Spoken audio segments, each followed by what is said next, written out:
ہمارے پیارے آقا صلی اللہ علیہ وسلم کے صحابہ کرام برائی کا بدلہ بھی اچھائی سے دیا کرتے تھے، اور ہمارے آقا صلی اللہ علیہ وسلم کے صحابہ کرام بدلہ لینے کے بجائے معاف فرمانے کو ترجیح دیا کرتے تھے۔ کاش کہ ہم بھی اپنے صحابہ کرام کے طریقے پر چلیں، اور ہمیں اگر کہیں موقع مل بھی جائے بدلہ لینے کا، کہ ہمارے ساتھ اگر کسی نے ظلم کیا، کسی نے زیادتی کی، کسی نے ہمیں تکلیف پہنچائی یا ہماری دل آزاری کی، تو ہمیں صبر و تحمل کا مظاہرہ کرتے ہوئے انہیں معاف کر دینا چاہیے۔ صلو علی الحبیب صلی اللہ تعالی علی محمد صلی اللہ علیہ وسلم۔ اے عاشقان صحابہ اور اہل بیت، اس حکایت میں ہمیں صحابی رسول، کاتب وحی کو لکھنے والے حضرت سیدنا امیر معاویہ رضی اللہ تعالی عنہ کا ذکر خیر بھی ہے۔ تو یہ مہینہ جو چل رہا ہے رجب المرجب کا، اس مہینے کے اندر حضرت سیدنا امیر معاویہ رضی اللہ تعالی عنہ کا یوم عرس بھی ہے۔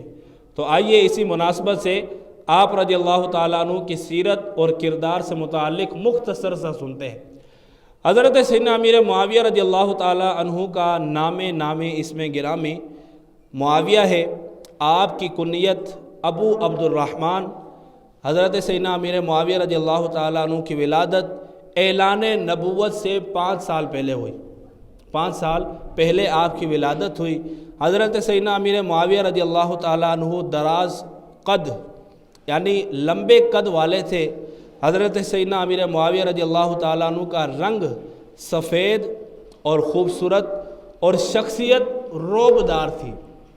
حضرت سیدنا امیر معاویہ رضی اللہ تعالیٰ عنہ اپنی سر کے اندر اور داڑھی کے بالوں میں اور سر کے بالوں میں مہندی لگایا کرتے تھے۔ حضرت سیدنا امیر معاویہ رضی اللہ تعالیٰ عنہ خاص صلح حدیبیہ کے دن 7 ہجری کو اسلام قبول کیا، پھر فتح مکہ کے دن اس کا اعلان فرمایا۔ حضرت سیدنا امیر معاویہ رضی اللہ تعالیٰ عنہ حلم اور بردباری میں اپنی مثال آپ تھے۔ چنانچہ حضرت سیدنا امیر معاویہ رضی اللہ تعالیٰ عنہ کے حلم اور بردباری کا ایک اور مزید واقعہ سنیے۔ ایک شخص نے حضرت امیر معاویہ رضی اللہ تعالیٰ عنہ سے سخت کلامی کی، تو کسی نے کہا کہ آپ چاہیں تو اسے سزا بھی دے سکتے ہیں۔ فرمایا کہ مجھے اس بات سے حیا آتی ہے کہ میری رعایا کی کسی غلطی کی وجہ سے میرا حلم اور بردباری کے اندر کمی ہو جائے، کہ مجھے حکم تو دیا گیا حلم اختیار کرنے کا، بردباری اختیار کرنے کا، تو میری رعایا کے اندر اگر کسی شخص نے میرے ساتھ بد کلامی کی، میرے بارے میں تلخ کلامی کی، تو میں اس ایک شخص کی وجہ سے اپنے حلم کو، اپنے بردباری کو ختم نہیں کرنا چاہتا، کہ میں اس سے بدلہ لینا چاہتا تو لے سکتا تھا، لیکن میں نے حلم اور بردباری کا مظاہرہ کر کے رب تعالیٰ کے حکم پر عمل کیا، اور اس ثواب کا جو خزانہ مجھے ملنے والا تھا میں نے اس خزانے کو حاصل کر لیا۔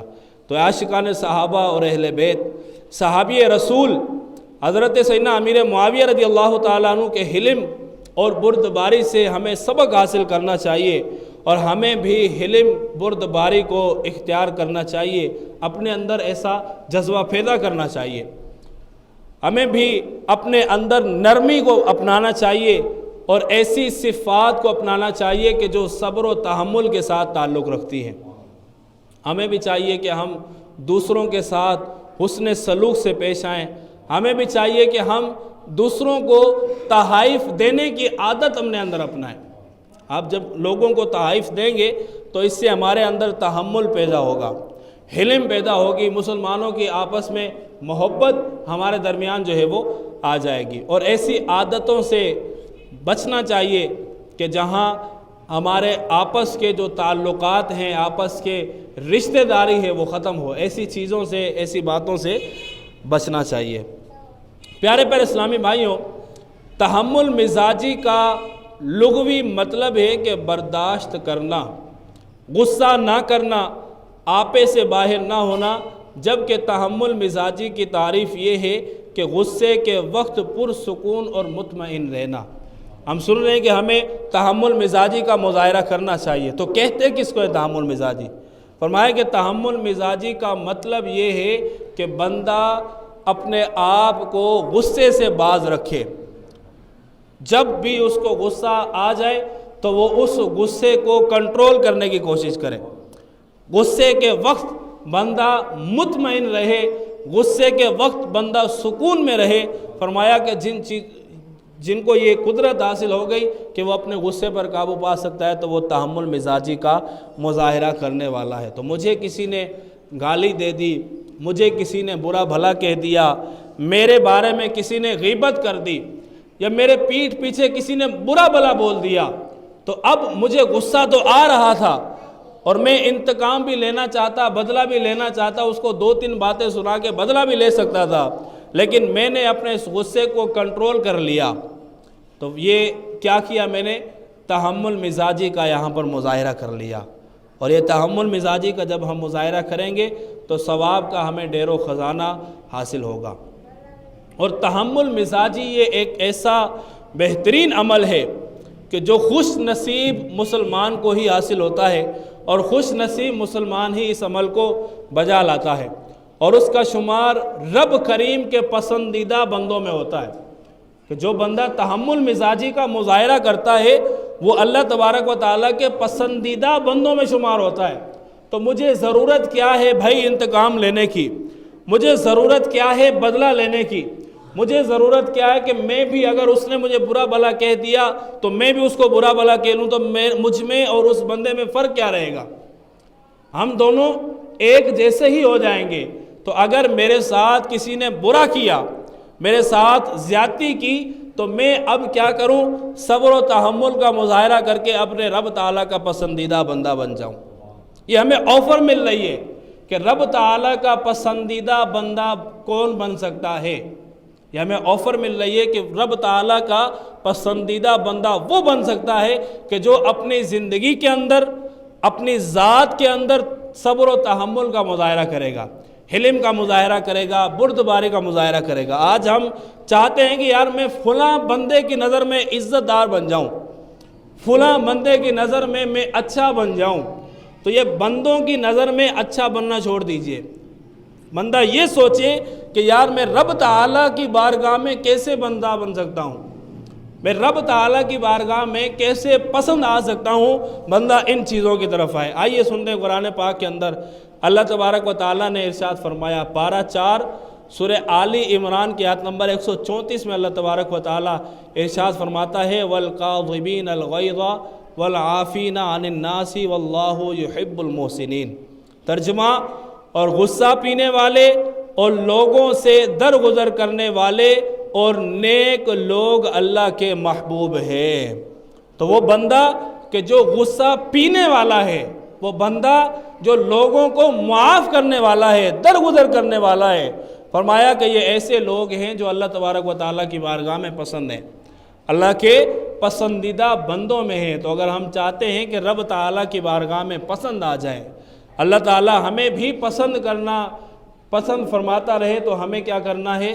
لوگوں کو معاف کرنا ہے اور حلم اور بردباری کا مظاہرہ کرنا ہے۔ ایک اور آیت مبارکہ کے اندر اللہ تبارک و تعالیٰ نے ارشاد فرمایا کہ اور چاہیے کہ وہ معاف کریں، درگزر کریں، کیا تم اسے دوست نہیں رکھتے کہ اللہ تمہاری بخشش کرے اور اللہ بخشنے والا مہربان ہے۔ پیارے پیارے اسلامی بھائیوں، اس میں کوئی بھی شک نہیں کہ کسی مسلمان سے غلطی، مسٹیک ہو جانے پر تحمل مزاجی سے کام لیتے ہوئے اسے معاف کرنا نفس پر بڑا دشوار ہوتا ہے، نفس پر بڑا گراں گزرتا ہے۔ اس بات میں کوئی شک نہیں ہے کہ بندہ غلطی کر دیتا ہے، مسٹیک کر دیتا ہے، اب میرا نفس یہ چاہتا ہے کہ فوراً اس کو سزا دو، اس نے یہ غلطی کی کیوں، اس نے مجھے گالی دی تو دی کیوں، اس نے مجھے برا بھلا کہا تو کیوں کہا۔ یہ بندہ چاہتا ہے کہ یار میں اس سے بدلہ لوں۔ دیکھیں، چیک کریں۔ لیکن اگر ہم صبر و تحمل اور عفو درگزر کے فضائل کو پیش نظر رکھیں گے تو تحمل مزاج بننا ہمارے لیے آسان ہو جائے گا۔ بندہ ان فضائل کی طرف توجہ کرے کہ بھائی واقعی میں بدلہ لینے پر قادر تو ہوں، لیکن میرے اندر صبر و تحمل کیسے پیدا ہوگا؟ یہ بندہ ان احادیث مبارکہ کو پڑھے۔ بزرگان دین کے جو سیرت ہے، بزرگان دین کی جو زندگی ہے، ان کو پڑھے تو اس کے اندر صبر و تحمل آ جائے گا۔ آئیے صبر و تحمل پر حضور علیہ السلام کی 6 احادیث مبارکہ سنتے ہیں کہ صبر و تحمل کے بارے میں آقا علیہ السلام نے کیا ارشاد فرمایا کہ پیارے آقا مدینے والے مصطفیٰ صلی اللہ علیہ وسلم نے فرمایا کہ 3 باتیں جس شخص کے اندر ہوں گی، قیامت کے دن رب تعالیٰ اس کا حساب کتاب بڑے آسان طریقے سے لے گا۔ 3 باتیں جس شخص کے اندر بھی ہوں گی، رب تعالیٰ قیامت کے دن اس کا حساب کتاب آسان طریقے سے لے گا۔ دیکھیں، رب تعالیٰ کا جو حساب کتاب ہوگا وہ بڑا سخت ہوگا۔ اگر رب تعالیٰ نے عدل کے ساتھ انصاف لیا، عدل کے ساتھ ہمارا حساب کتاب کیا، تو یقین مانے ہمارا مقدر جہنم ہوگی۔ رب تعالیٰ کی نعمتوں تو کیا، ایک نعمت کا بھی ہم صحیح طریقے سے شکر ادا نہیں کر سکے ہیں۔ تو ہم چاہتے ہیں کہ ہمارا رب تعالیٰ قیامت کے دن ہمارا حساب کتاب آسان طریقے سے لے لے اور ہم جنت کے اندر چلے جائیں، تو 3 کاموں کو آپ نے کرنا ہوگا۔ کون کون سے 3 کام ہیں؟ حضور علیہ السلام نے ارشاد فرمایا کہ جو تمہیں محروم کرے تم اسے عطا کر دو۔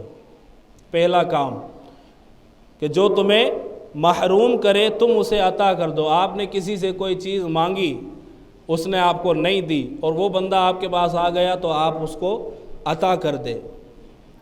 A to Z جتنی بھی چیزیں ہیں، چاہے ان کا تعلق دین کے ساتھ ہو، دنیا کے ساتھ ہو، اگر کسی نے آپ کو کسی چیز سے محروم کر دیا ہے، چاہے وہ ثواب کا کام ہو یا کوئی دنیاوی کوئی کام ہو، اس نے آپ کو محروم کر دیا۔ اب آپ سوچیں گے یار اس نے مجھے نہیں دیا تھا تو ٹھیک ہے، تیری باری بھی آئے گی، مجھ سے جب لینے آئے گا تو میں تمہیں نہیں دوں گا۔ کوئی بندہ آیا میرے پاس قرضہ لینے کے لیے، بندہ بھی اچھا ہے، میرے پاس پیسے بھی تھے لیکن پھر بھی میں نے اس کو نہیں دیا، اور پھر اب میں یہ سوچوں کہ یار ٹھیک ہے اس نے نہیں دیا، یہ تو آئے گا نا میرے پاس لینے کبھی نہ کبھی، اس کا بھی کام میرے اندر پھنسے گا تو پھر میں بھی نہیں کروں گا۔ ایسا نہیں کرنا چاہیے۔ فرمایا کہ جو تمہیں محروم کرے تم اسے عطا کر دو، پہلا کام۔ دوسرا کام، جو تم سے تعلق ختم کرے تم اس سے تعلق جوڑو۔ جو تم سے تعلق ختم کرے تم اس سے تعلق جوڑو۔ اور تیسری چیز کہ جو تم پر ظلم کرے، جو تم پر زیادتی کرے تم اس کو معاف کر دو۔ فرمایا کہ یہ 3 کام ایسے ہیں کہ جس بندے نے ان 3 کاموں کو اپنا لیا، رب تعالیٰ قیامت کے دن اس سے حساب کتاب آسان طریقے سے لے گا اور اس کو اپنی رحمت سے جنت میں داخلہ عطا فرما دے گا۔ کام بڑے مشکل ہیں لیکن کرنے پڑیں گے، چونکہ جنت کا ملنا اتنا آسان نہیں ہے۔ یوں سمجھ لے کہ پوری زندگی کا خلاصہ ان 3 چیزوں میں ہے کہ بندہ اگر ان 3 چیزوں کو ہی پکڑ لے تو اس کی زندگی بھی سنور جائے گی اور رب تعالیٰ کی رضا بھی اس کے حق میں آ جائے گی۔ دوسرا فرمان آقا علیہ السلام نے فرمایا کہ علم سیکھنے سے آتا ہے، تحمل مزاجی تکلیف برداشت کرنے سے پیدا ہوتی ہے، اور جو بھلائی حاصل کرنے کی کوشش کرے اسے بھلائی دی جاتی ہے، اور جو شر سے بچنا چاہتا ہے اس کو شر سے بچایا جاتا ہے۔ تو تحمل مزاجی ہم چاہتے ہیں کہ ایسے ہی ہمیں پکا پکایا حلوہ مل جائے، گھر بیٹھے ہی ہمیں جو ہے وہ ہر چیز تیار شدہ مل جائے، تحمل مزاجی ہمیں مل جائے، ایسا نہیں ہو سکتا۔ تحمل مزاجی کو حاصل کرنا چاہتے ہیں تو ہمیں تکلیفوں کو برداشت کرنا پڑے گا۔ تکلیفوں کو برداشت کیا کرنا پڑے گا؟ آپ